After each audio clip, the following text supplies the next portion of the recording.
ધારીના વાધાપરા ward number 4 વિસ્તારમાં રહેતા કેસરીબેન લાલજીભાઈ સોલંકી જેઓએ બીજેપીમાં દાવેદારી નોંધાવી હતી, પણ કોઈ મોટા રાજકારણ પહોંચી ગયેલું હોય તેવું વાધાપરા વિસ્તારના લોકો કહી રહ્યા છે. આવનાર દિવસોમાં સ્થાનિક લોકો કહે છે બીજેપીનો ખુલ્લો બહિષ્કાર કરીશું. રિપોર્ટર હુસેન સંધાર, ધારી. બટુકભાઈ સોલંકી ભાગાપરાના રહીશા છો. 2 સ્તંભ ગ્રામ પંચાયત ચૂંટણી ચૂંટાયેલો છું.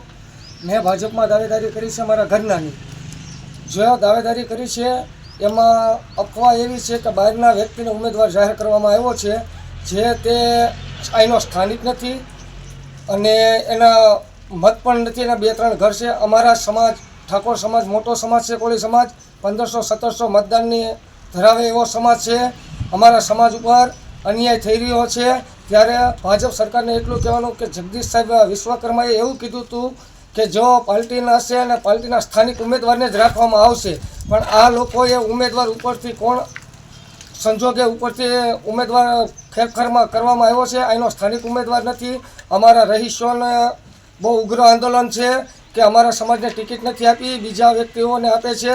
સમાજ બહુ ગુમરાહ થઈ રહ્યો છે. એટલે એના થકી સમાજ ભાજપને કોઈ પણ મત આપવા તૈયાર નથી કે લાખાભાઈ તમને મત મળશે, તમારી ભેગા અમે છીએ, તમે છો તો જ ભાજપ છે.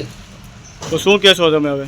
હું એવું કહીશ, અમારો સમાજ એવું કહેશે તમને ટિકિટ આપશે તો અમે ભાજપ સાથે રહેશું, નકર ભાજપ સાથે નહીં રહીએ અને મતનો અમે કરીશી બહિષ્કાર